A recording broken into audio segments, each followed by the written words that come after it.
Welcome to Centering Justice. Thank you so much for being here with us today. Welcome, everyone. We just welcomed you with that beautiful video.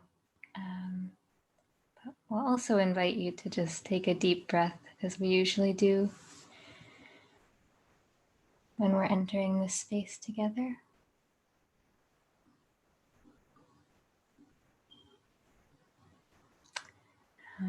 And for those of you who are new to Centering Justice, we especially want to welcome you. We're so glad that you could be here today for this conversation about democracy with our speakers, Desirae Simmons, Eric Williams, and Maria Ibarra-Frayre. And just for a little bit of grounding in what Centering Justice is for those who are new today, we started Centering Justice in the very early days of the pandemic, when Yodit had made the observation that a lot of the decision makers that we were seeing in this community, decisions that affected communities of color, were white. And we at NEW have a huge and beautiful network of leaders of color in this community. And so we started this space as a place to center their voices and to ask our community to listen and be led by the BIPOC leaders in our community. And so that's just a really brief bit of grounding in how we started Centering Justice and what we hope for this space. And then with that, I'll just offer that we invite all of you audience members to really be as present as you can when you're listening and when you're here for this conversation. And in the past couple months of this program, we've started opening up a small community dialogue space after the listening part of this session. And we're still learning exactly how to hold that space. But for today, what we'll do, we'll wrap our conversation with our speakers up with a set of demands that they'll offer us for how we can center racial justice in our community. And then the conversation after that will center around those demands, and we'll ask you to share with us how those are sitting with you and what's coming up with you as you listen to those demands. So that's what we have in store for today. And with that, I will turn things over to Yodi to share the theme of this conversation. Thanks, Ananya. Thanks to all of you for being with us. I know that for many of us, the next week or so feels weighty. I am holding, hope in the greatest of us, and also preparing literally for what could be the worst of us. And so I want to name that, particularly as we begin to talk about democracy and how we center racial justice. Democracy is in peril, and we do have an opportunity to transform it, not just next week, but for every day after that. And we're at this peculiar crossroads again, both because of human determination and energy. A lot of that energy and human determination is represented here, but also because of the profound realities of voter suppression, the toll that the coronavirus pandemic and health crisis is having on us. And for those of us who are working in the social sector, never mind my dog, the threat is really acute. I had the opportunity to present at a national conference put on by independent sector called Upswell a couple of weeks ago, and I got a chance to listen to Stephen Heitz, who currently is the president of the Rockefeller Brothers Foundation, but also Mark Muriel, who was the former mayor of New Orleans and is now the head of the National Urban League. And they were talking with the editor of the Chronicle of Philanthropy, And in this discussion, talking about democracy and philanthropy, and Heinz himself has written a lot about it. And so throughout our conversation today, where we talk about democracy, I just wanted to uplift a few things, some related to nonprofits in the social sector and some more broadly to democracy, before I introduce our esteemed panelists. So related to philanthropy, foundations have not really invested much in sustaining or maintaining or transforming our democracy. In fact, less than 2% of philanthropic dollars spent in the last decade have been dedicated to efforts to advance voting or to promote civic participation or to strengthen government, to support the news media, or to pursue other work that ensures our democracy is functioning well. And oversight is a key reason foundations aren't achieving the impact they need. If you look at health, for example, the area of focus that today commands, the largest share of foundation grant-making dollars at nearly 30%, studies have shown that the strength of a country's democracy has a greater effect on chronic disease than even the GDP. And the environment is another example. Empirical evidence confirms that strong democracies correlate to cleaner and clearer air. The same is true for education, for social services, for journalism. In the Venn diagram of all public goods that foundations support, democracy lies in the millionfold intersection. And these two speakers also noted that the pandemic and recent surge around awareness of the centuries-old crisis of racial justice have made glaringly obvious high cost for us to incur when we turned our eyes to our democracy's disrepair. And so today, this idea of an ineffective response to the pandemic and the fact that it has a grievous price tag on the political culture, riven in polarization and government institutions that have lost our trust, persistent violence against Black folks too, has its roots in the dual failures of our democracy's culture and institution. A culture of white supremacy and institutions that are unresponsive to the voices of citizens and unrepresentative of our country's rich diversity. So just imagine, y'all, 6 years from now, July 4th of 2026, we're gonna celebrate the 250th anniversary of the political birth of our nation. The principles set out by its founders in 1776 have carried the United States through more than 2 centuries, but not without deliberate care and revision along the way to address critical shortcomings. The country reinvented itself after the Civil War, a second founding. A century later, the Civil Rights Movement ushered a third founding. And the conditions that we are facing today, the conditions of the 21st century, currently require a fourth founding. At the center of every significant shift in our Constitution has been folks that look like me. So this moment, next week, and every day after has to be about preserving democracy. As Sam Cooke would say, a change gonna come. So when I was thinking about who could help us answer the question of what must transform, Maria Ibarra-Frayre, her heart and her work at the intersection of liberation and immigration was one of the first people I thought of. Through We the People Michigan, Maria has helped build long-term, deep organizing infrastructure that we're going to need to transform. As is drawing nearer to those working on the front lines. Her organization and she and those who mobilized with her have been knocking doors and being an engine for learning. And I knew we needed Maria here today. Similarly, Eric, who's with us, works at the Detroit Justice Center in the economic equity practice, and that work really speaks for itself. Eric, you've worked closely with our community and partners by providing legal support for community land trusts, and housing and worker cooperatives and enterprises led by returning citizens. And I've really admired your voice over the years. You are a straight shooter. I would say bourbon, no chaser. And you move in a way that demands the truth and honor. And you're a brother, a whole ass Black man in America, and we cannot have a conversation about democracy without your voice in the conversation. and my beloved Desirae, who is a force in justice and advocacy, whether she's demanding affordable housing or the elimination of violent policing and mass incarceration, climate justice, or for someone who's close to her like me, talking about democracy not as a demand, but as a right, a liberatory practice, and a pathway to a beloved and hopeful future.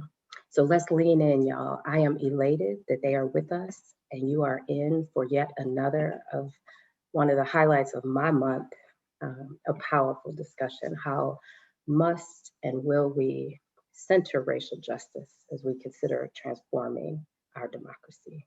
Will?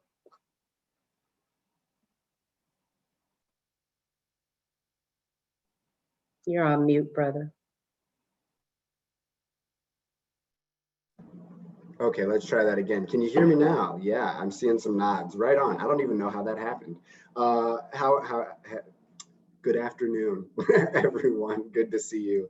Thanks for being here. My name is Will Jones. I'm the relationship manager at New, and I get to work with Ananya and Yodit to help make this beautiful series possible. Also want to thank our partners at the United Way of Washtenaw County, who have been helping us to fund this project, and the U of M Ginsburg Center, who makes a lot of the capacity for this program available. So great shout out to our big partners here in the community.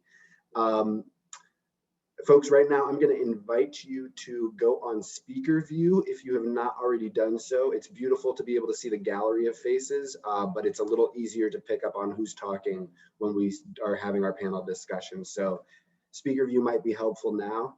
And Yodit has given you a little bit of context around our speakers, but we always invite them to introduce themselves. So starting with Desirae, Des, what communities and identities are you bringing forward and drawing upon as you enter this conversation today?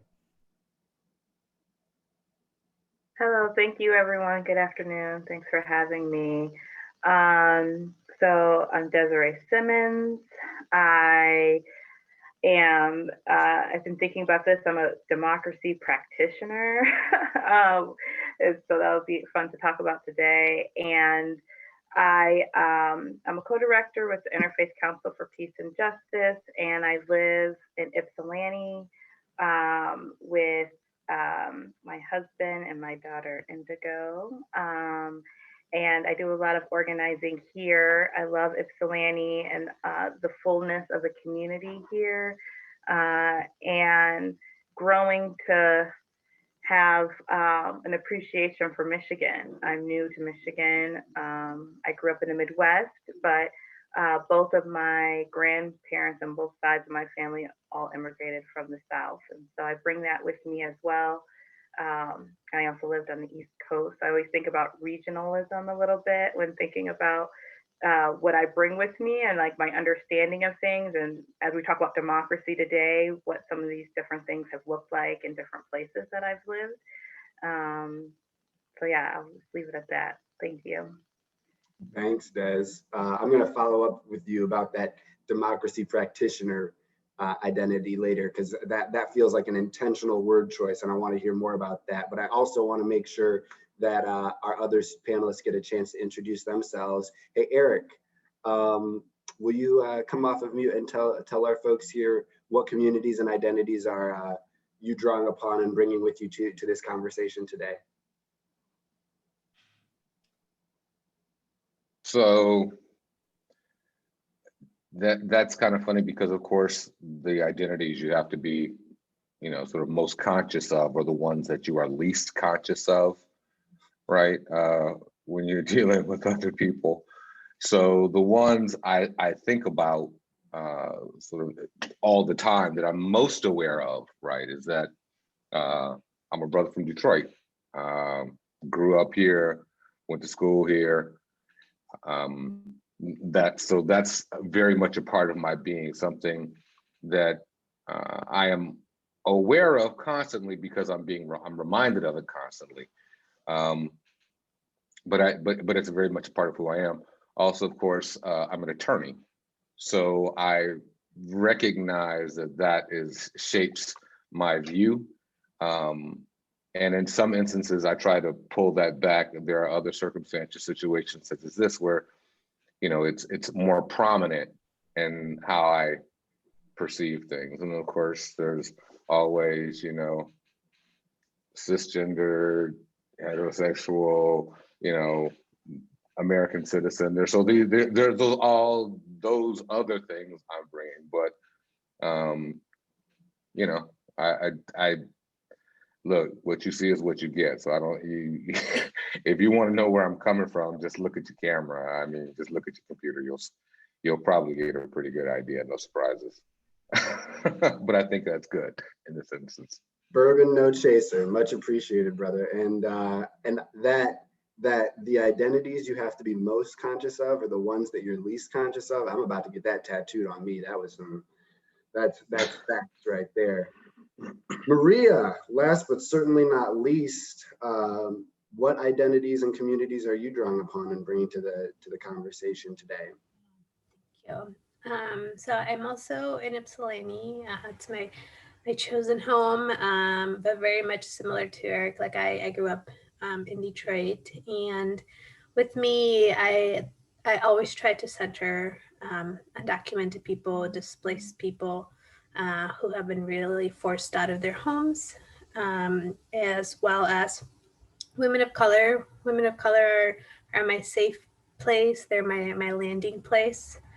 So bringing them with me into the space. And then for identities for myself also being an immigrant and being a woman of color, and also being an organizer is such a deep part of who I am. I sort of see the lens with an organizing, see the world with an organizing framework, and it allows me to really think about how I want to create communities that are going to be built in relationships and love and care for each other. And that comes from the work that I've been doing as an organizer.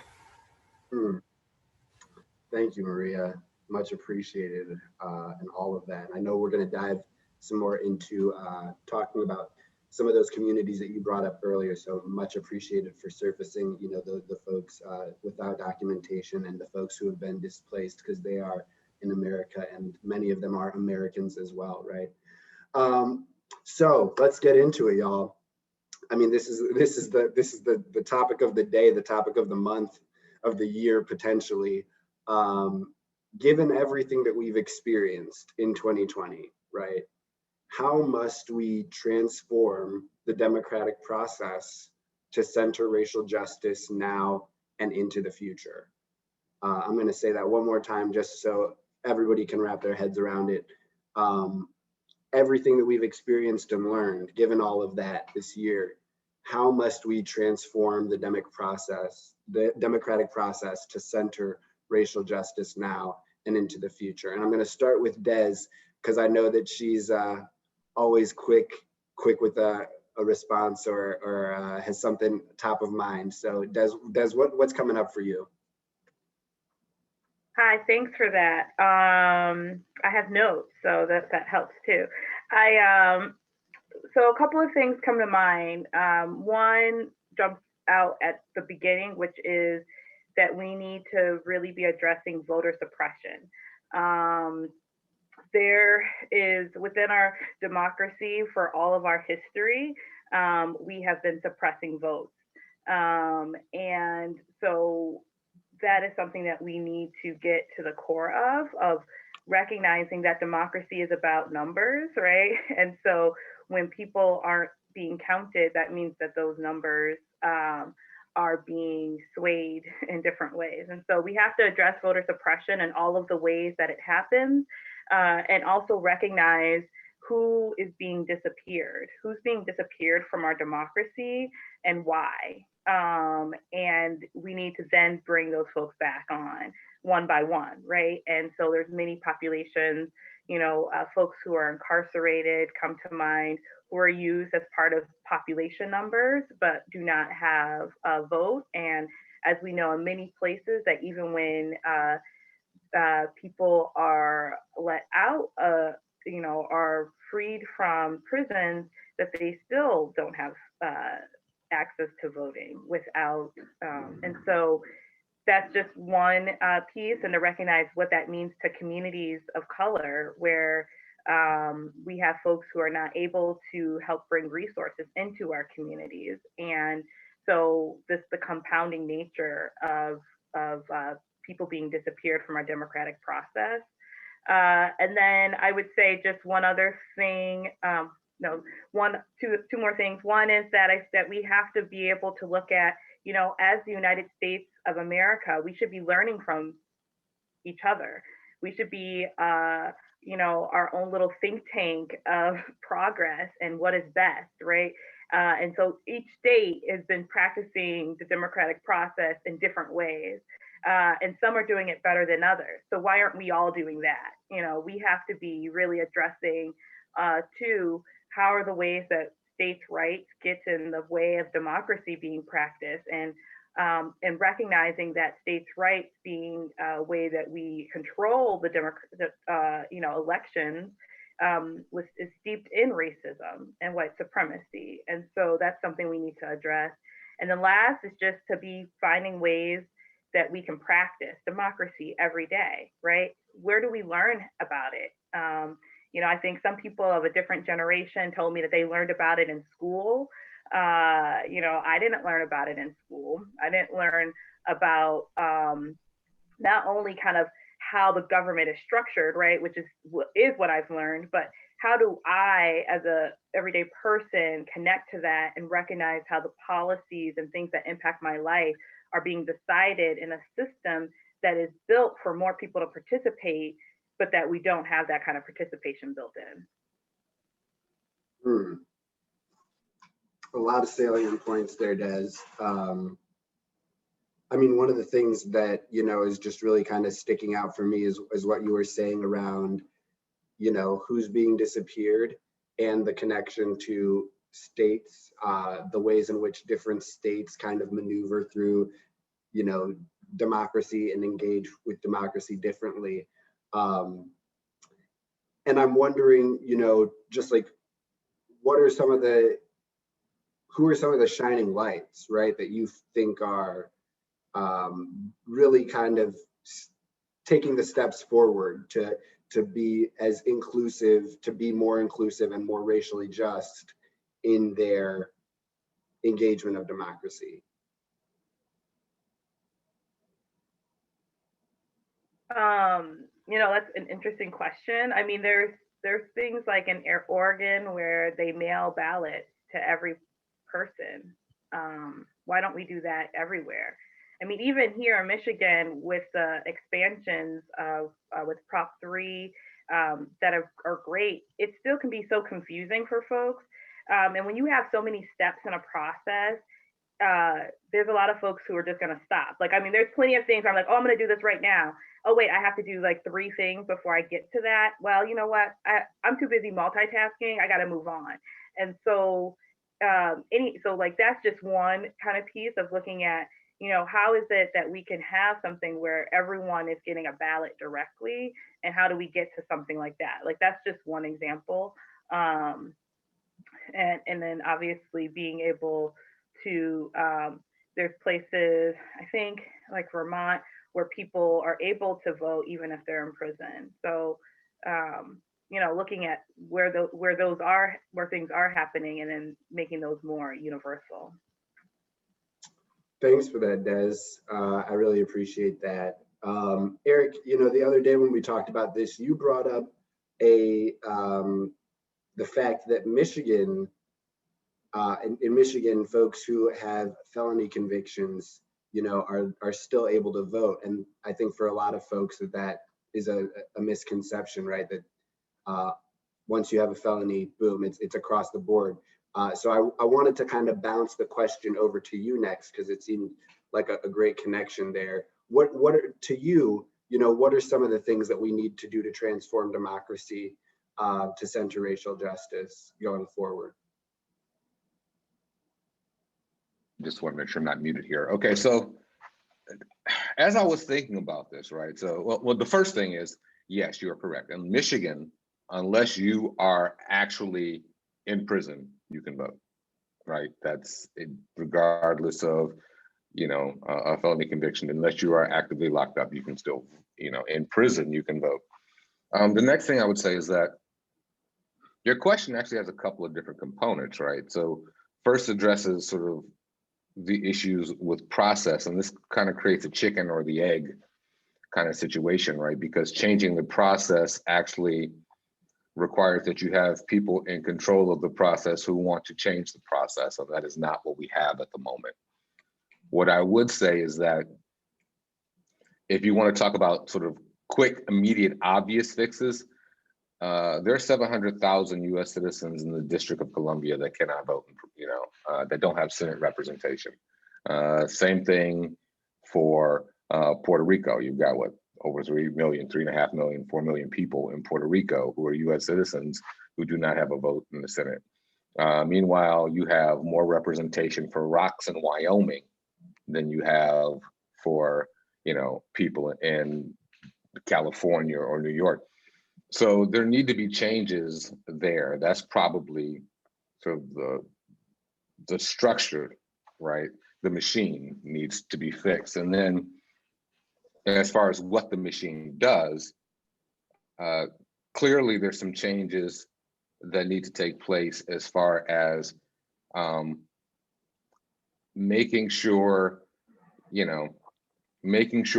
everyone gets a chance to vote. And that goes to, exactly making sure everybody has a ballot, making sure people are sort of automatically registered to vote upon turning 18, those kind of things.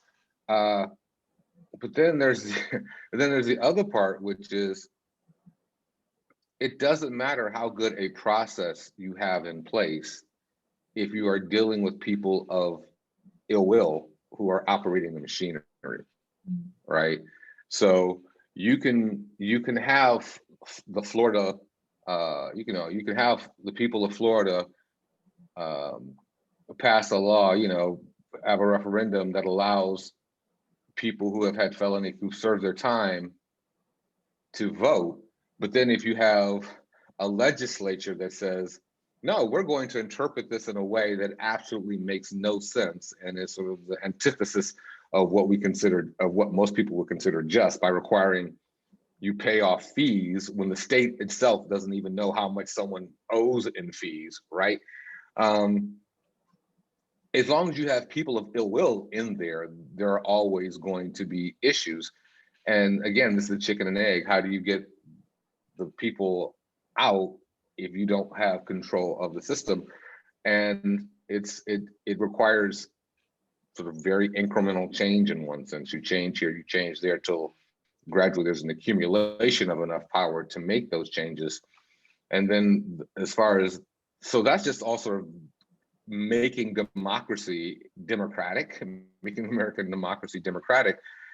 Bringing a racial justice lens to it is, to be honest, sadly, I think it's a bit much to ask of a system. It is what you ask of the people who you put there to implement the system. And so that requires that being the focus of the people who vote for the people who put in the system. It's not a direct fix, I don't think, unfortunately. But if society, you can't expect our government to be more insightful than the majority of the people. We've been lucky in that our Constitution actually has developed and was intended to carve out, protections for certain minorities, right?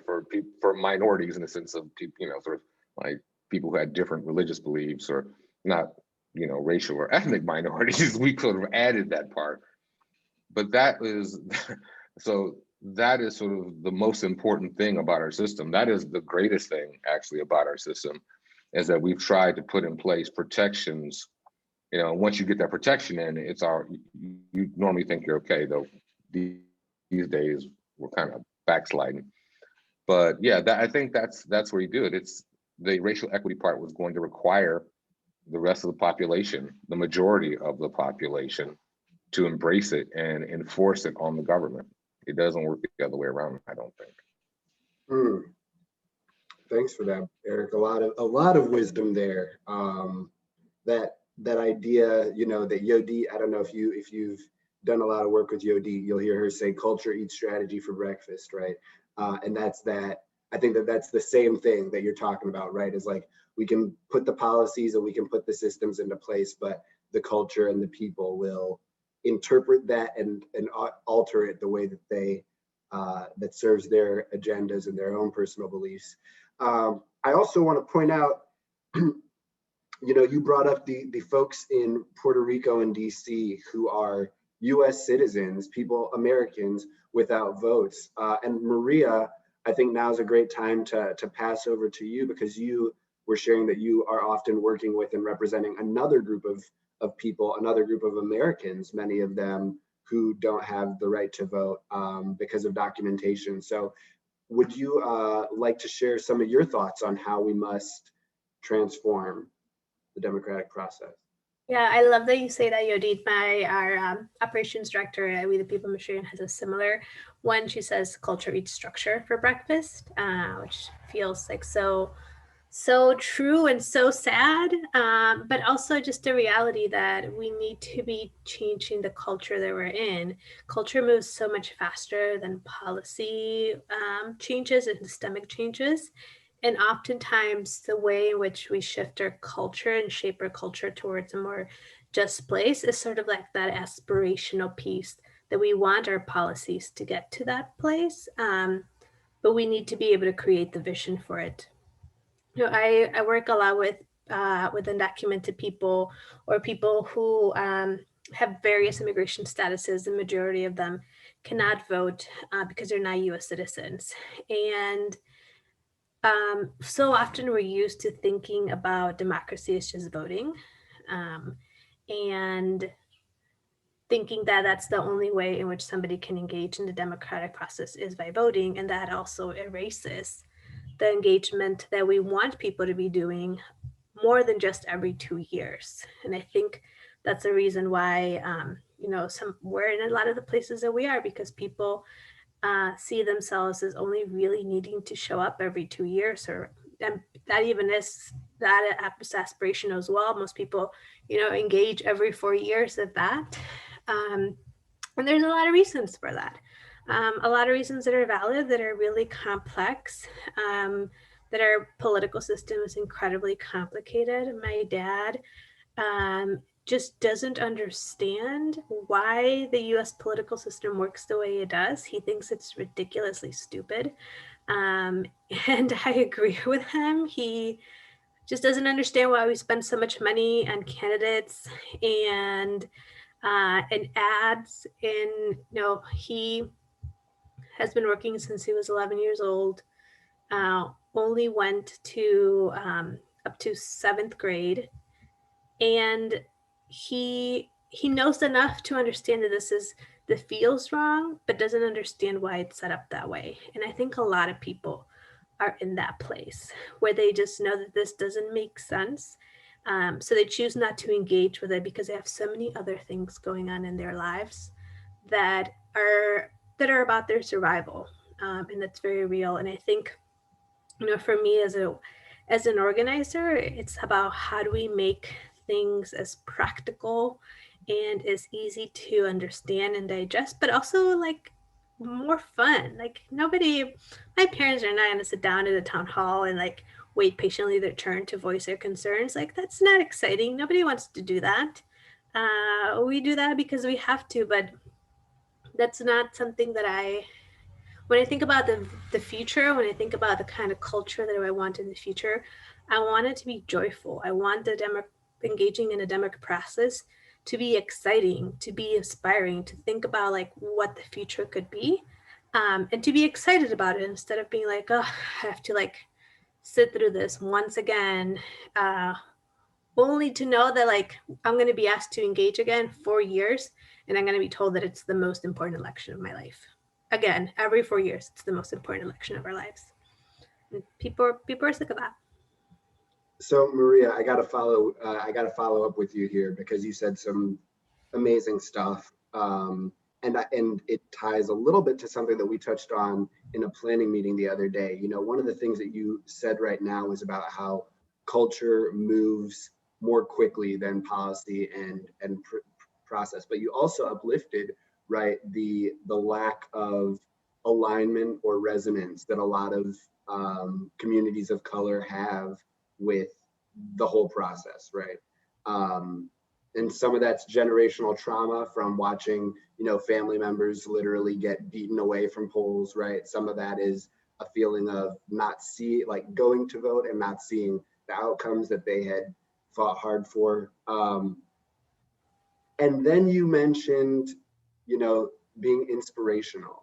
And the other day you said something similar about how, you know, your job as an organizer is to be inspirational. How are you doing that with some of the folks who, you know, because you were talking about like a lot of the folks that you're working with don't have the ability to vote, right? But there's other ways to engage, and it's not something that needs to happen every 2 or 4 years. It's something that happens continuously. How are you inspiring communities to engage like that? Yeah, I think I really do believe that the most sacred task of an organizer is to be able to inspire people to see a world beyond what currently exists. And we do that through a couple of different ways. One of them is stories. Storytelling is so incredibly powerful, not only to build trust and to build a sense of community, but also to share why you're doing this work. Through my job at We the People Michigan, we train people, and we call this your story of self, the story of why you're doing this work. And it's so powerful. I've never had an experience where storytelling was not powerful. And then the other one is we engage really closely, and this is new. This is a new thing that we are doing, and we're trying to figure it out. And there's organizations that are way ahead of us. We're actually learning a lot from places like California that are doing cultural justice work. So engaging artists and culture creators and healers into the work, and having them lead this and inspire people. So we just actually created a series where we hired artists to help produce work around the election and to use some of that. I'd be happy to share the link on the chat to share their work as a way, as like a political act, but also to have artists be part of the movement instead of just this added on of like, oh, you know, how can we find somebody at the last minute to do this work, but instead embed them into the process of creating that cultural justice shift. And it's full disclosure, we're figuring it out, trying to see how it works. One of the major sticking points that we had is we have to pay artists. We have to compensate them for their work. Don't ever suggest that an artist come and do some work for free, because that's their livelihood. And we're figuring it out, and it's going to be a pathway to get there. But I feel confident that if we're centering artists, culture creators, healers, people of color, that alone is going to be enough to help us figure out the rest. Right on. Thanks for sharing that. Much appreciated there. So, you know, Eric, I'm going to bounce back to you for a moment. The other day, you know, we brought up this idea around the Constitution, right? And you were talking a little bit earlier about the way in which the Constitution has been framed. And I think you said something along the lines, if I'm paraphrasing, forgive me, of, you know, the Constitution, it wasn't set up for us, but we've been able to take advantage of the way that it's been structured. And, you know, I know that we have some differing of opinion around this, but, you know, I'm really curious to kind of follow up on that, particularly as we're seeing the ways in which some recent actions like the nomination and subsequent ushering through of a new Supreme Court justice has taken place over the course of, you know, 2 weeks, essentially. just I'd love to surface some of your thoughts around, how we can take advantage and continue to take advantage of the structures that are in place to continue to advance and make the changes that we're hoping for towards racial justice. Right. Well, so here's a perfect example of culture, eating process is the, most recent Senate confirmation of the 6th conservative United States Supreme Court justice, right? That's a case where there was nothing written down that says that this couldn't happen, and a culture of, power for power's sake, just determined that this was going to be the way it played out. And we now have a Supreme Court where the majority of its members were nominated by presidents who did not win the popular vote, right? And where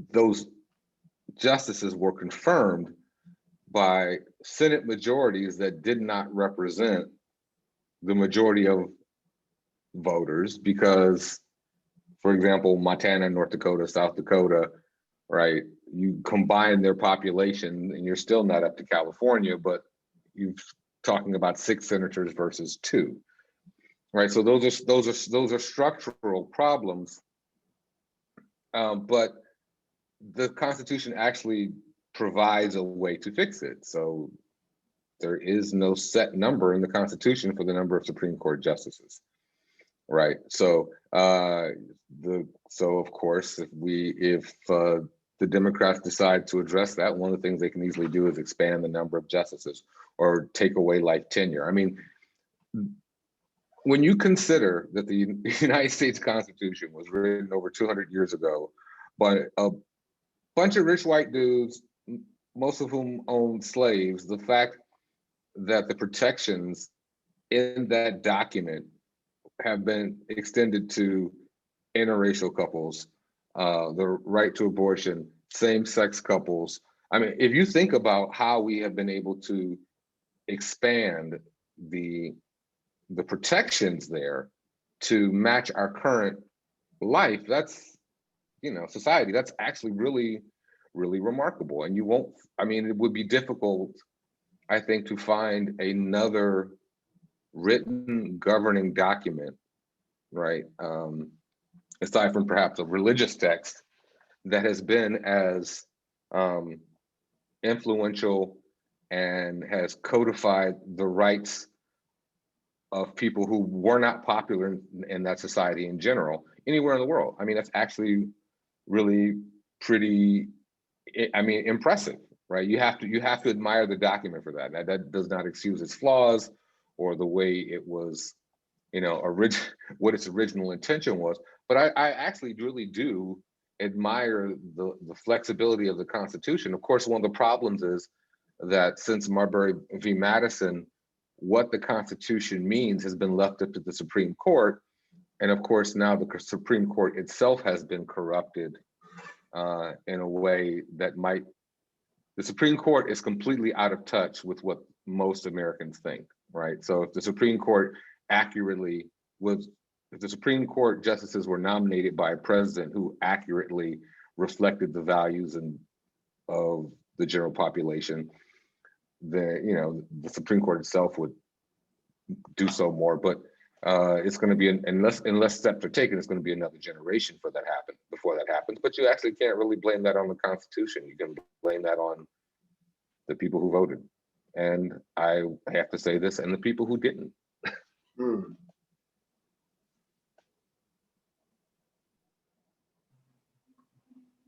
Yodi hopped off mute, which usually means, oh. No, go ahead. Who is that? That was Des. That was Des. Yeah, Des, go for it.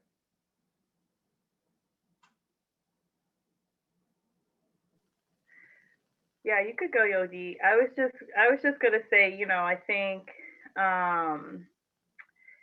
it's always so interesting, like this idea, like, the Constitution as this document, and thinking about the practices and thinking, you could have a process written out, you could put all this thought into something, but when you put it into practice, it never works that way. What was that? How great was that as a document? And if there's so many things that can be written into it that are so hateful, how does that work as a document? And what are we doing? How do we make sure, what is the process for really untangling and separating out all of the things that have been corrupted, really, in order, that's been driven by culture, right? The culture of folks who have been determining how things are happening in the way the country has been running, and who is having access, and again, who is actually participating. And I think that so often the conversation about that is about it's about like the people who choose not to participate. But again, we can't, to me, we can't ignore the suppressive tactics that drive people to that, and the lessons that are passed down across generations based on their own real experiences within trying to practice democracy, and the ways that the state has failed us, right? Like it's real, like it's not imagined, these things. And so, I think it's just really important as we think about, there's, put a great plan in place, but if how do we start to think about making sure that it's not used against us?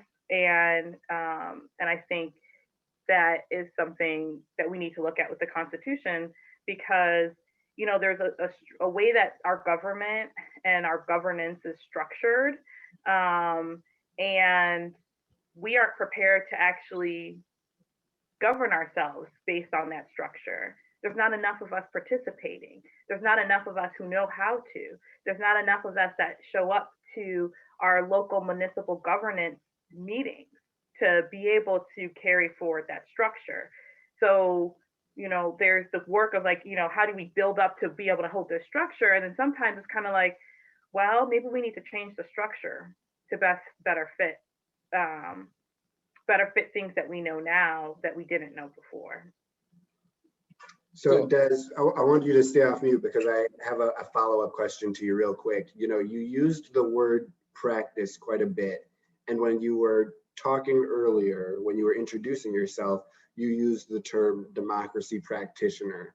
And so I'm wondering, as we are trying to alter these structures, alter these systems, but attending to what's happening in practice, why does that feel important to you? And how are you kind of seeing it play out? Yeah, I just like that democracy practitioner. It just hit me right as this was starting. I was like, oh, that seems like that feels right, in the sense that, for me, when I think about like what I try to do, it's like I'm not an expert. It's just that I keep finding something, trying to figure out, oh, how do we change this? Or people say, oh, here's this issue, and we try to think about how do we attend to it. And so then I'm like, well, let me figure it out by just trying. And, here in Ypsilanti, for example, we have had, it's like the way I can have vision of what can happen, and that democracy, can be so powerful, and what it can do for us as a population to hold it, is because I've been able to, in practice with others, make it work. And to there's rules to follow, but then also breaking the rules and doing things as we need to do them to move policy, and being able to have those wins, which is then informing what I want to share with others, and to say, oh, well, this is what happened, this is what worked, this is how this can look, and this is what it might take, and these are things that were happening that weren't about an election. They were about, how do we make sure that people who have a felony conviction aren't going to be shut out of housing because of that? How do we make sure that, communities aren't gentrified without their permission, right? Like just taking real like issues and working through those, and it takes time, like a year can be working on just trying to get one thing through council, working through a process. And so for me, it's been really about understanding, trying to figure it out. But I'm an experiential learner, so it's like I don't have all the answers. I just try to do things, try it out, and then, oh, that worked. And then think about how that's connected to other things in our history that have worked, right? And saying, oh, well, this is, now we can see some pathways, and trying to put that into practice, and to also recognize that it is continual work, right? It is a continual practice, and it doesn't stop. And I think that that's something that a lot of us have forgotten, that it is something. It's not something that you turn 60 years old and all of a sudden democracy ends for you and you turn it to the next generation, right? No, we need you too, right? And we also have to think about younger folks. I don't know, maybe it's more like 16 we should be having folks vote, because the decisions that are impacting them, it doesn't just at 18 all of a sudden, but even for that, for young folks, it's being able to think about, we can't just throw you into it. What have we done to have you practice up until that point? And then now that you have this chance to vote, how is that tied to the vision you have for your future, right? And how are you getting us, like, how are we getting each other on each other's side?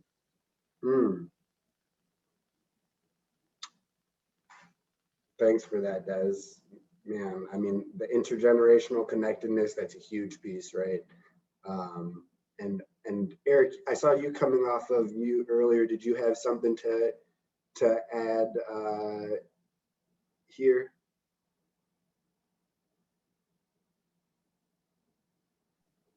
I may have, but I was trying to live in the moment. So whatever it was, I forgot. Hey, I appreciate you, man.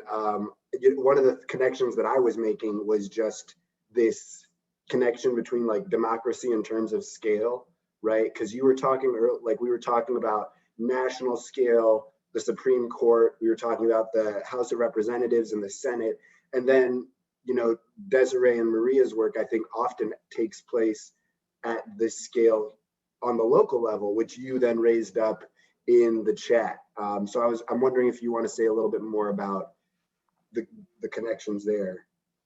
Right. So that actually is part of what I was thinking about. Is things take forever. Like Detroit City Council, for example, there has been a bill that's been an proposed ordinance that would put limits on use of facial recognition technology by law enforcement. It has been like almost like a year and a half at this point that this thing has just sort of been there. But that pales in comparison to how long it takes to get federal legislation passed and implemented, right? So being engaged at the local level is important for so many reasons. One is it's frequently where you can see the most direct impact. You can have the quickest victories or losses. It's easier to develop a relationship or an understanding of the people who are working with you, or supposed to be working for you. So it's really important to get engaged at that level. Having said that, though, you have to remember that the local level also is impacted by the federal and state level. I won't mention this person's name, but there is an elected official who posted something on social media about she's a Detroiter, she doesn't care about what happens at the national level. And so it doesn't matter to her what party wins a particular Senate seat. And I was like, you clearly don't understand how the federal government works and where much of Detroit's funding, like everything from the Great Lakes to tax incentives to education dollars all that flows from the federal government. And if you can't see that connection, that's really sad, right? Much of the money that your local and state government spend isn't coming from from your municipality or your state. A lot of it is coming from the federal government, and the rules on who gets that money and how that money can be spent are, those rules are made in Washington and in Lansing. So you have to stay engaged at that level just to make sure that you're not, basically screwed over before you even have an opportunity to, have for your local government to have any input. But it is really important that people do there. I mean, yeah, every 2 years there's an election at, federal and state. There's probably an election, there's an election every year, whether it's on, a proposal or it's on a bond, or there is money, and it's not just money, of course, but there's lots of issues, but there is something that is on the ballot every year. And as she said, it doesn't stop. It's not like you vote once and you've solved all the problems. It requires you to stay constantly engaged. And that can be really tiring. But my father, when I was a kid, my father told me, you were born poor and you were born Black. That's 2 strikes against you with a hard inside fastball on the way. And nobody cares if you strike out. So I've always sort of approached it with that attitude that you just have to keep swinging. If you just keep fouling off pitches for as long as you can. And it's not a uplifting thing, sorry, but real talk, that's what it is. Thank you, Eric. That's wild, Eric. One, that's really scary to be a council member and not understand how that process works. But it's also such a privileged stance to say what's happening federally doesn't impact you personally. The majority of people in my life are personally impacted by guidelines and laws at the federal level. Immigration is a federal issue. And it's feels like such a privileged stance to be able to disconnect and to say that it doesn't impact you. And yeah, just so sad. Well, I got to be fair, it was the say, city council person. Oh, I'm sorry. But it wasn't the city council person. I have to say an elected official, but not a city council person. And it wasn't privilege, it was ignorance. I just wanted to to this point, because I think it is really important to recognize, again, this is part of the structure, and there are these different levels of government kind of put into place, and that a lot of us don't really understand how they work together. And even elected officials, sometimes I'm do they talk to each other? Do they say, hey, this is an issue in my community? How can we, because this is your constituent too, at the federal level, what do we need to undo? What barrier is happening? How do we have that conversation? How is legislation being pushed, right? Are our state legislators considering things, because the municipalities are saying this is an issue? I mean, here in Michigan, we have a rent control preemption.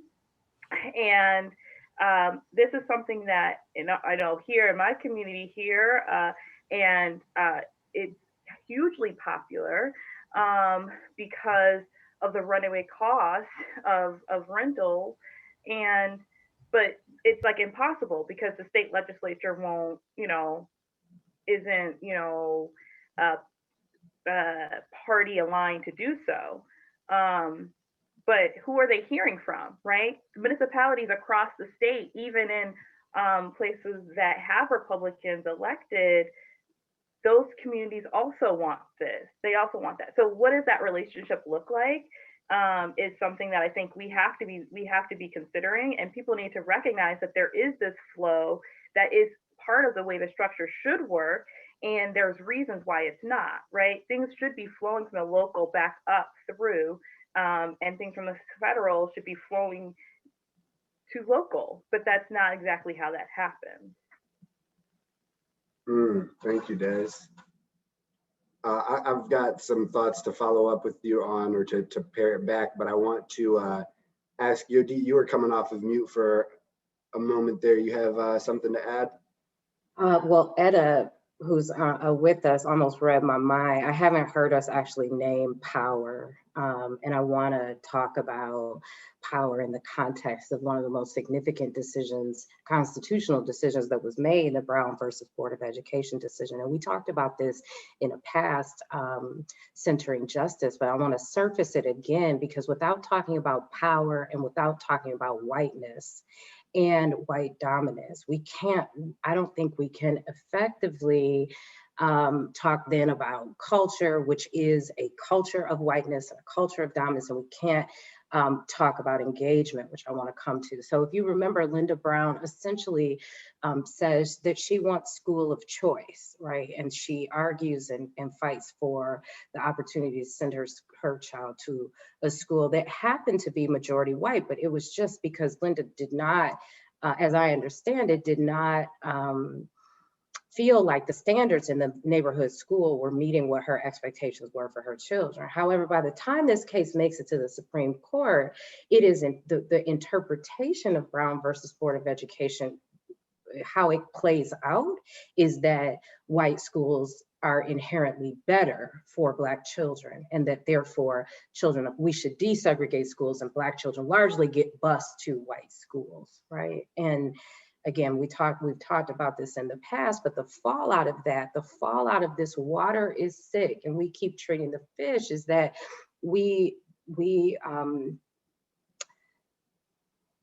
yeah, thanks, Sophie, is that kind of misinterpretation. And I think so we got to talk about representation. As somebody mentioned, the framers were all white and wealthy men.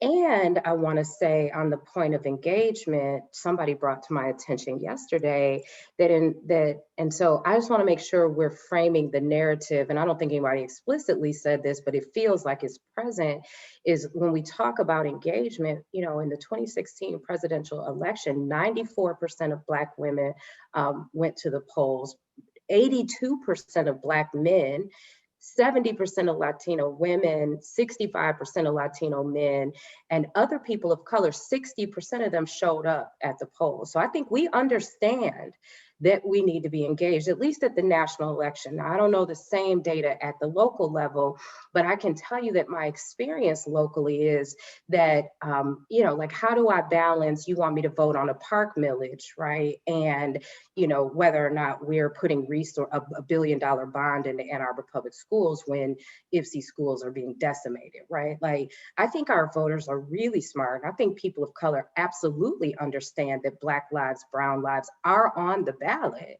but that largely, so in 2016, only 43% of white women voted, only 30% of white women voted. And so until you see your humanity tied to mine, that's culture. Until you see that you are also oppressed in a system that favors whiteness, regardless of, right? Until you understand that if you look around Ann Arbor City Council and you have a meeting until midnight and you wonder why impacted communities aren't there, perhaps you look at the system and where power is flowing, and not for us in our framing to make it that people aren't showing up or engaged. So I wanted to just uplift. Power is directly tied to a culture of whiteness, and engagement. I think it's important for us to be mindful of the narrative that Black folks aren't engaged. We know that we're on the ballot, that we're on the ballot. And we also know that largely, in a majority white country, that our white brothers and sisters are not showing up and showing out for us. Thanks, Yodit. Maria, you have some follow-up. Yeah, I love that, Yodit, and I love, Etta, that you mentioned that it's about power 100%. And people have this understanding that power is domination, or that it's control. But in reality, what our communities are missing is power. And we think of it as, the framework that we use for my work with We the People of Michigan is the 3 faces of power. So the power to set the agenda, the power to decide what's possible, that's falls under culture, like hegemony, and then the power to make something happen or not happen. And they have to be working together. You can't have one without the other. We can't have, people. What we're seeing right now is that you think that you're going to get people of color in office, and somehow that's going to change the culture of of the legislative process, but it's not, because we have to be working on what that cultural shift looks like.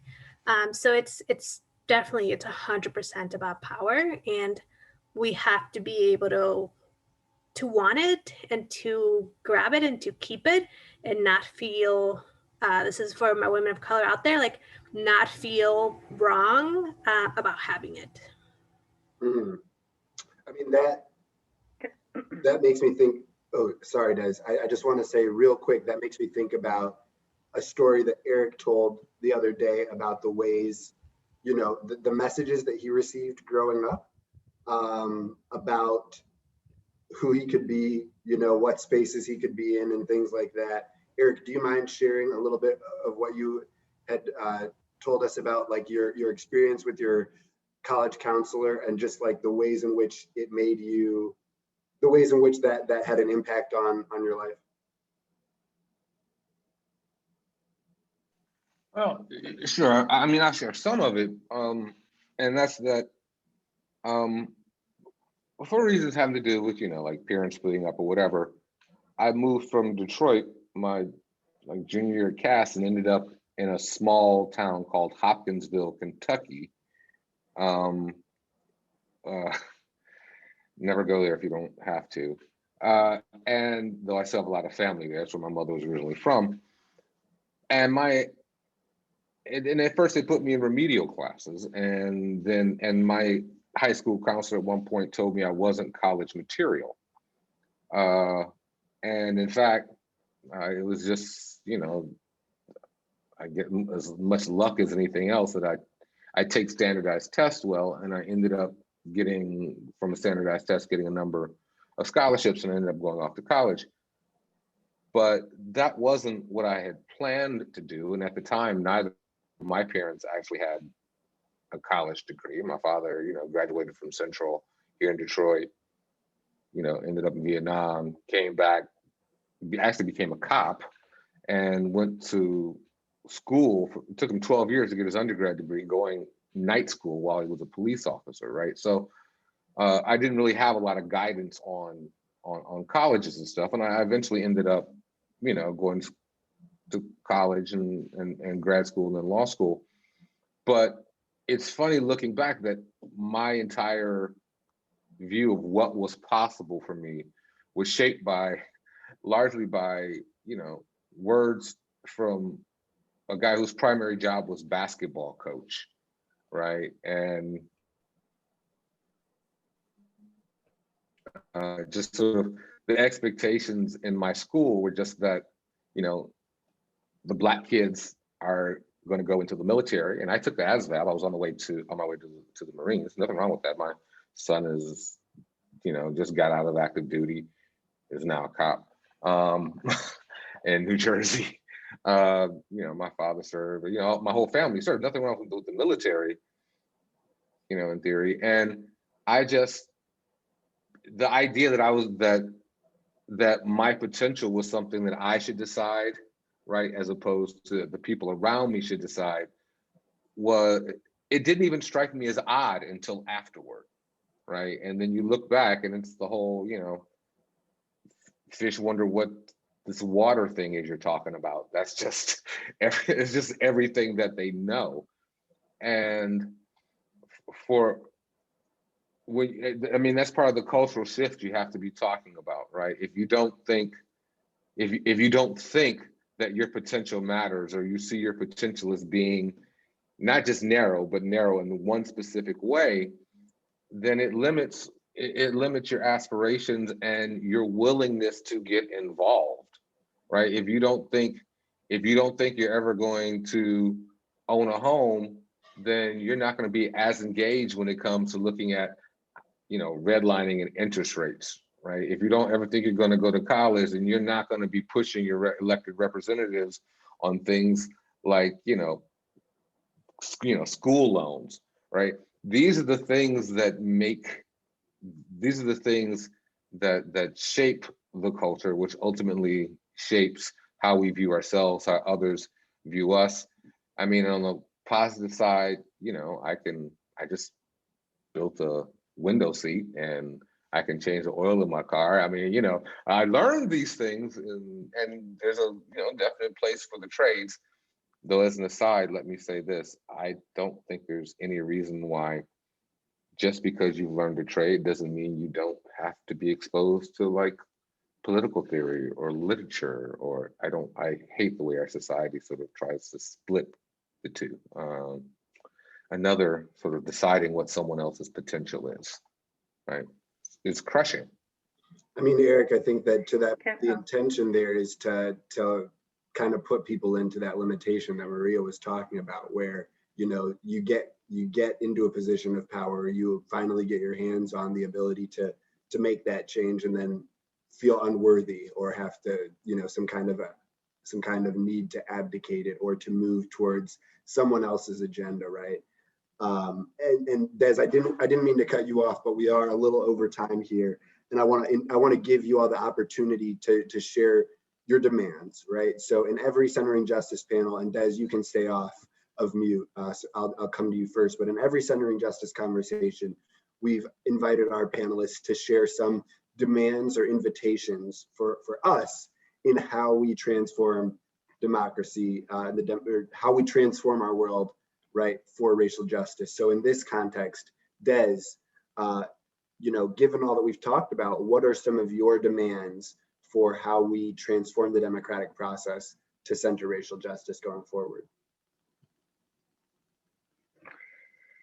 Yeah, I'm trying to think of how I can fit my last thing I wanted to say into this, but so I'll start off by saying, you know, this conversation about power, I won't share all the things I was going to say about it, but I do think that it is important for us to recognize the power that we hold individually, but that as we think about democracy, it's about the collective power.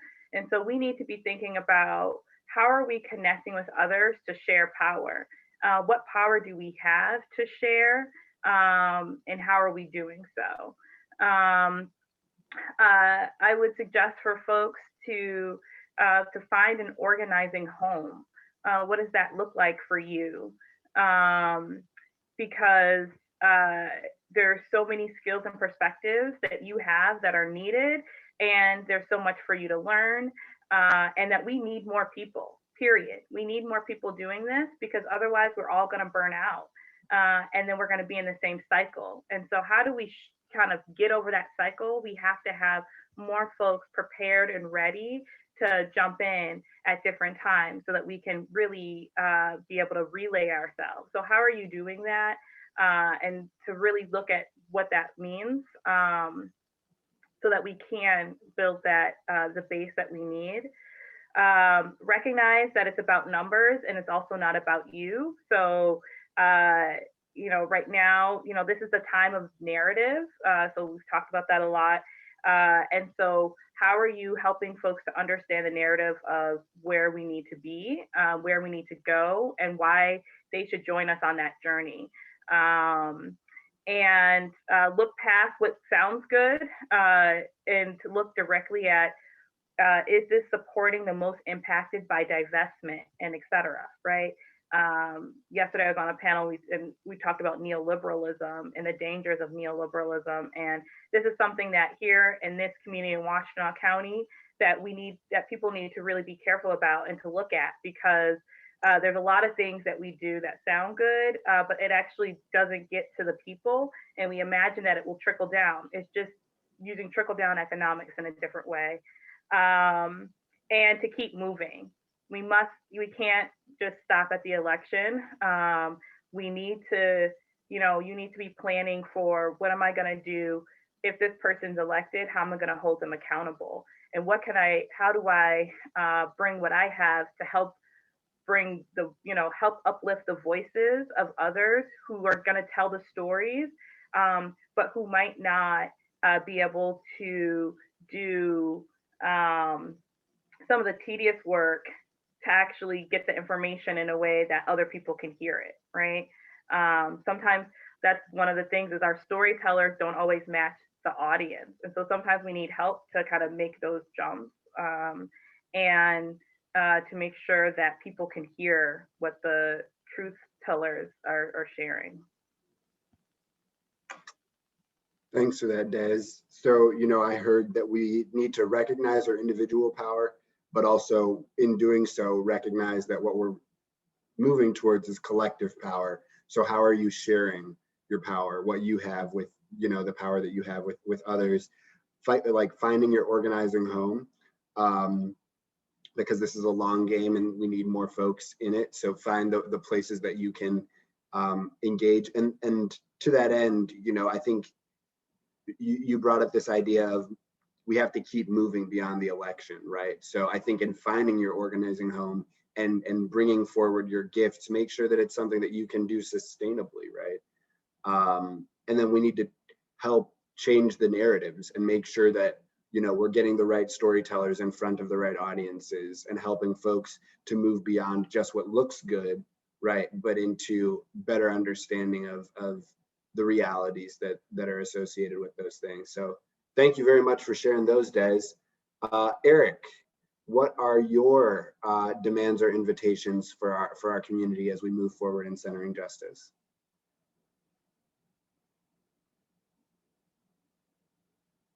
Oh, you are mute, brother. Thought I clicked it. All right. So Des covered, thank you. Des covered a lot of the really important things.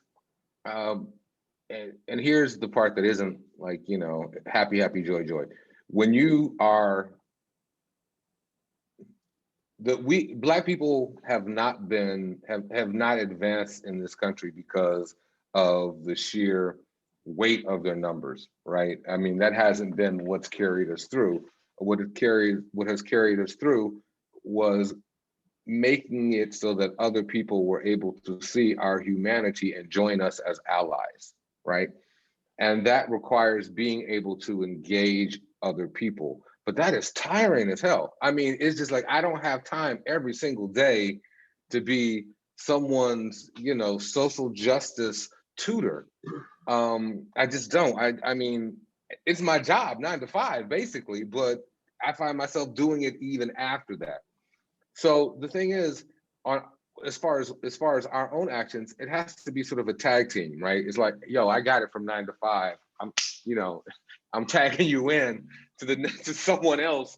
Everybody has to recognize that you just don't get to just say, I'm not going to deal with it. And allies don't get just to say, I'm going to let this pass this time. And it's tiring and it's exhausting and it can be traumatic, but that's the only way that it's going to work. One of the worst things about our current political environment is people have completely shut off listening. So we don't even have an opportunity to engage others at that level because all their worst, sort of impulses are being reinforced in a way that precludes rational engagement, right? So hopefully soon we will be back in a place where people feel more compelled to listen. But that's the most important thing. And then the one other thing I'd add, this is my mantra.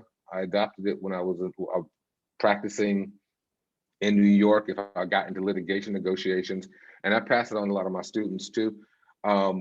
Whenever you feel like you don't deserve something, like you are hesitant to demand more, my mantra is, what would a mediocre white boy do?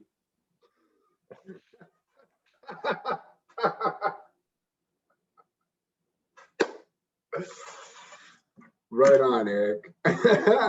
Shooting from the hip. Yo, our demands, folks, we are going to engage more, listen, right, be in conversation, carry that work, with you and find true compatriots in it, co-liberators in it. And then we are going to ask ourselves, what would a mediocre white boy do whenever we are doubting our worth or our value or our deservedness of resources and power. Thank you for that, Eric. Maria, certainly last but not least, what are your demands? Your interests, both Des and Eric, they're so great that it's challenging me to have more creative demands. I think definitely one of them is to just a call, a loving call to white people to check in on your other white people. And I know that it's really hard. It's really hard to do that. As myself as a Latinx person that is not immune to anti-Blackness, it's really hard to do that. But I've been finding myself practicing things like asking, what do you mean by that? Or what was that? And really pushing people to explain themselves has been an important first step in trying to get at those conversations.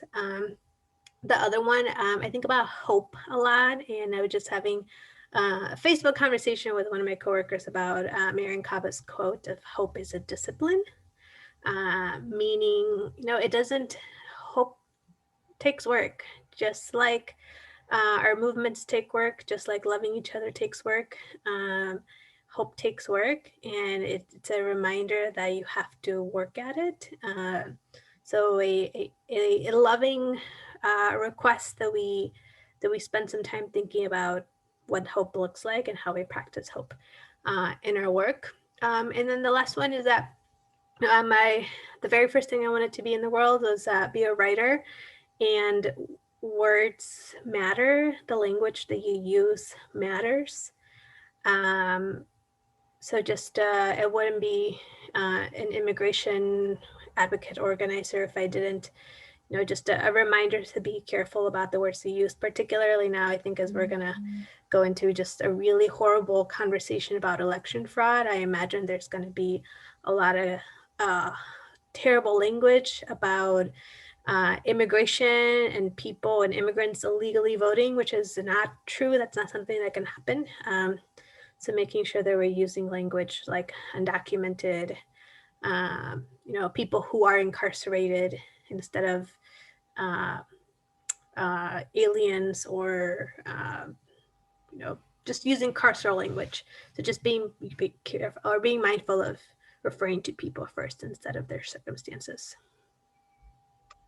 Thank you for that, Maria. So, reminding white folks to be true co-liberators and get your people, get your family members, get your friends when they're acting inappropriately or speaking inappropriately, and help them, right, by asking questions like, what do you mean by that? We're going to practice hope, y'all. We're going to practice staying hopeful and being hopeful. So much appreciation there, Maria. And then watching our language and making sure that we're using person-first language and language that honors people's humanity over their circumstances. So I want to say thank you to Desirae Simmons, to Eric Williams, to Maria Ibarra-Frayre. I'm sorry, Maria, I'm not a Spanish speaker. I apologize for pushing that up. If it was French, I could do something different. But folks, thank you all for being here. Let's give them a round of applause, or the Zoom applause, sign language applause. And if you are able to, we are right now at 1:25 according to my clock, so a little bit over what we had anticipated there in our time, but I hope that you felt like it was a really rich and worthwhile conversation. If you'd like to stick around for the next couple of minutes, we will be here and would love to hear from you. If you have to bounce, that's understandable too, and I wouldn't be doing my job if I didn't encourage you. If you have enjoyed this conversation or others in the series, consider making a donation to New so that we can continue to do this work. All right, thank you to those who had to boogie. Eric, no, I'm sorry. Hi, this is Kiana. Can I ask a question? Yeah, Kiana, that's what I was just about to offer up. Oh, okay, I'm sorry, I can't see you now. Good. I was wondering, Maria, if you, or anybody for that matter, could talk a little bit more about what cultural justice work is and what it can look like. It sounds like it might just be calling artists to the table, but I guess I would love some more context around what is cultural justice. Yeah, so still learning. One of the big things that we've been talking about is that cultural shift. It used to be called cultural shift, but in reality, culture can go in both ways. What we're seeing is the right and white supremacists actually use a lot of culture work. Though the only difference is what they're centering is a culture of individuality, a culture of pull yourself up by your bootstraps, a culture of white skin, white supremacy is the best one. what we want to do is a culture shift to center women, people of color, culture creators, artists, and go back to honoring indigenous traditions, ways that have made people of color that make people of color whole and human, and to go back to that. So we're centering that in our work. And we do that through engaging with artists, with healers, with musicians, with culture creators. Thank you. Thanks for the question, Kiana. Thanks for the answer, Maria. Who else has a question for our lovely panelists?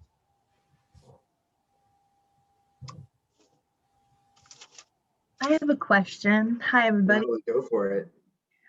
This was mostly for Desirae. You mentioned the organizing home, find your organizing home. Can you say a little bit more about that? I want to understand maybe some examples and what you think of when you refer to that. Yeah, no, happy to talk about it. It's interesting because I hear people talking about it, and I was, organizationally, I was like, oh, that's what I want for ICPJ. I want people to see ICPJ as one of their organizing homes, which would mean that this is a space where you are, committed long term, right? Even if it's episodically, right? There might be things where there's a rise and there's a whole bunch of activity and you're part of that. And you might have, a downtime, but then when it's another rise, you're going back, but you're returning back to those places. So you're still part of that conversation. You are, it's where you're going to do some of that work, some of that strategic work, some of that ground laying work, because a lot of times for organizing, it's not just the rally or the march, right? Those are like a tactic at a certain point, right? But there's a whole bunch of work that's happened to let those things to have that come to the foray. And so being able to have a space where you're doing that learning with a group of people, I think is really important. I have multiple organizing homes where we are, again, kind of testing out things and trying to put things forward and pushing and challenging each other, right? It's also a place where you can have that challenge, where we can practice language, where we can be connected to, what is some of the thinking going on in these issues that matter to us, and then how does that relate and apply to what we can do here? So for me, it's a lot of taking these kind of concepts and thinking, what does that look like locally, and or how do we think about, if I want to tie to saying, how do I tie what's happening in Ypsilanti governance with what's happening at the federal level?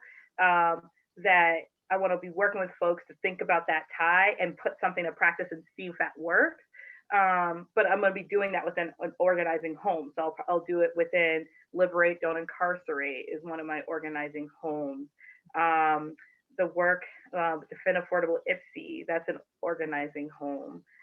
What's left, so I have probably more than most people probably need.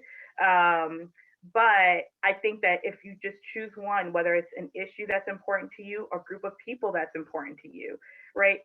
It doesn't have to be within an organization, it doesn't have to be within a nonprofit organization, or though it could. I welcome you, come to ICPJ.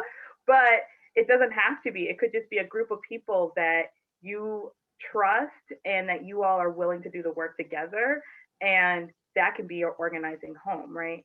But you need a place to kind of learn and share, I think. Thanks for that, Des. Folks, we've got time for about one more question before we have to let our panelists get on to their other activities for the day. Who has something that they had on their mind, or a burning question that they'd like to ask while we've got these three folks here?